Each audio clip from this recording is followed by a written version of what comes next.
Hello guys, welcome back to my new blog. और आज का ब्लॉग काफ़ी इंटरेस्टिंग होने वाला है बिकॉज ऑफ आजकल जैसे कंट्रोवर्सी चल रही है यूके ट्रिपल एससी की। जैसे आप देख पा रहे हैं आजकल घोटालेबाज बहुत निकल रहे हैं, इसमें कई पेपरों की ट्रांसपेरेंसी भी इसमें मुद्दा बनी हुई है। और वही बात मैं आपसे करना चाह रहा हूँ कि यानी कि 2016 में एक वैकेंसी आई थी, उसके रिगार्डिंग मैं आज बात करूंगा और बहुत ही शॉर्ट वे में मैं आपको समझाना चाहूँगा।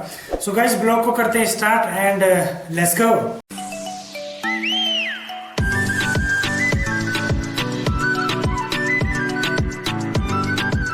मैं बात करना चाह रहा था 2016 में एक वैकेंसी निकली थी पोस्ट कोड 52 यानी कि जे यूपीसीएल पिटकुल। और इसको जो है 2018 में इसका रिजल्ट निकाला गया और 18 में जब रिजल्ट निकला तो उसके बाद बेसलेस फैक्ट के तहत इसको जो है कैंसिल कर दिया गया।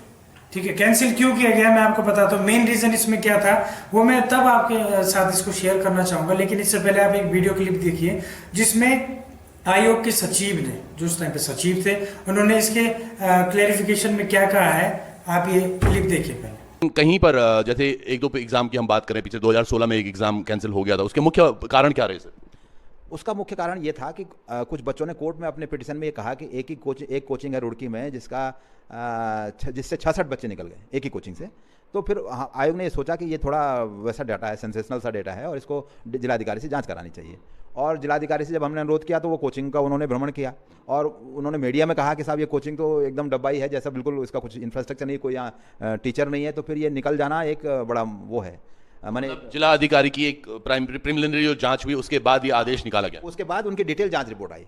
तो उसमें उनका ये कहना था कि हो सकता है इस मामले में जो पेपर था उसकी सूचिता नहीं बनी रह सकी।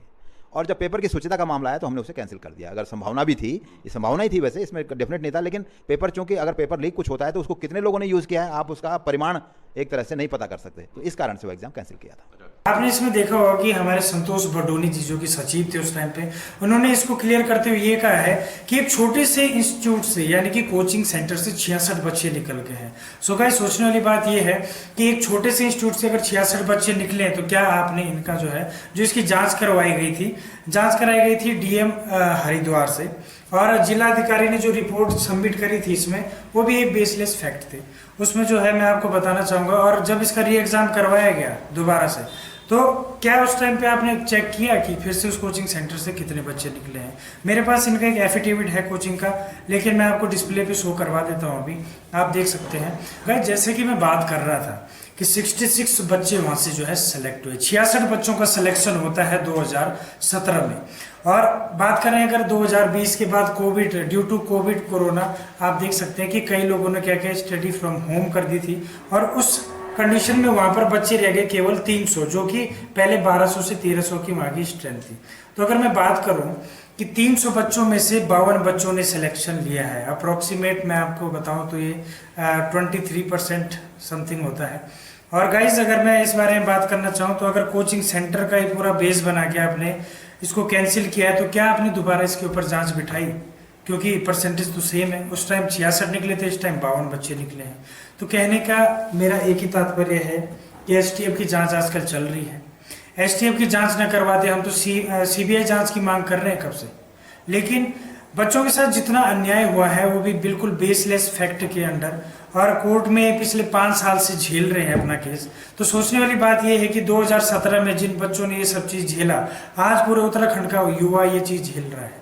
लेकिन उनका दर्द अब आप समझ सकते हैं कि उनको 5 साल हो गया ये सब झेलते हुए, और आपको तो अभी केवल 1 महीना नहीं हुआ जब ये सारे पेपर जांच के दायरे में आ गए हैं, रद्द करने की बात हो रही है। तो मैं एक ही मांग रखना चाहूँगा कि आपको इसकी भी जांच करनी चाहिए। जो 250 बच्चे उस टाइम पे निकले थे उनके साथ भी न्याय होना चाहिए। कहीं ना कहीं वो भी और उनके परिवार वाले भी कहीं ना कहीं सदमे में है इस चीज़ को लेके कि बच्चे ईमानदारी से अपनी जो है पढ़ाई करके मेहनत करने के बाद इतना अच्छा सिलेक्शन तो लेते हैं, लेकिन कहीं ना कहीं सिस्टम का मैं अगर बात करूँ तो सिस्टम में कहीं ना कहीं ये कमियाँ हैं कि आप ना तो अच्छे से जाँच कर पा रहे हैं। और जैसे आपको मैंने वीडियो दिखाया वो कह रहे हैं कि हम कह नहीं सकते कि गोपनीयता भंग हुई है। तो अगर गोपनीयता भंग हुई है तो आप उसकी जांच कर सकते हैं और जांच करिए। अगर किसी के ऊपर आरोप सिद्ध होता है उसको जेल भेजिए, नहीं तो विदाउट फैक्ट आप इसको कैंसिल करना बिल्कुल नाइंसाफी है उन बच्चों के साथ जिन्होंने अपनी ज़िंदगी का समय और अपनी एज इसमें दी है। कई बच्चे ऐसे हैं जिनकी एज भी अब निकल चुकी है, टाइम निकल चुका है और वो अब आगे किसी भी उसमें जो है फॉर्म तक नहीं भर सकते हैं। तो कहीं ना कहीं आपको इसको सीरियस मुद्दा बनाना चाहिए और देखना चाहिए एक बार ज़रूरी। और अगर आपको कुछ भी इसके बारे में ज़्यादा डिटेल में जानकारी चाहिए होगी तो मेरा डिस्क्रिप्शन में लिंक डाल रखा है एक वीडियो का, उसमें भी एक अच्छी जानकारी है बिल्कुल डॉक्यूमेंट के साथ। मैं आपको अगर बताना चाहूँ तो दोस्तों कई सारे फैक्ट हैं इसमें ऐसे जो कि बिल्कुल बेसलेस हैं। जैसे मैं आपको बताना चाहूँ तो मेरे पास सबका ब्यौरा तो है, RTI के थ्रू हमने इसका जवाब मंगाया था और सारे के सारे वहाँ पर क्या है कि दूध का दूध पानी का पानी हो गया।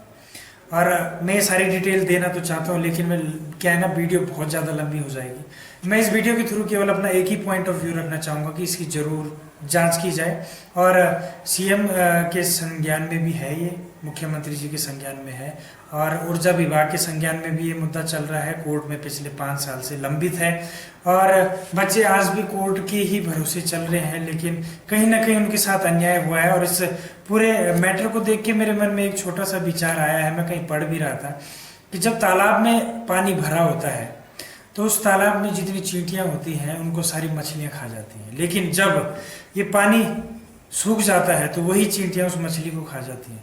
सो गाइज बात छोटी है और समझने के लिए तो बहुत कुछ भाव है इसके अंदर। सो गाइज ज़्यादा मैं कहते हुए इतना ही कहूँगा कि कृपया इसके ऊपर संज्ञान लें, इसकी भी जांच करवाई जाए और अन्याय हुआ है बच्चों के साथ तो उनको कहीं ना कहीं न्याय मिलना चाहिए। And thank you so much और मिलते हैं आपको नेक्स्ट ब्लॉग में। मेरा जो कर्तव्य था मैंने पूरा किया। Thank you so much.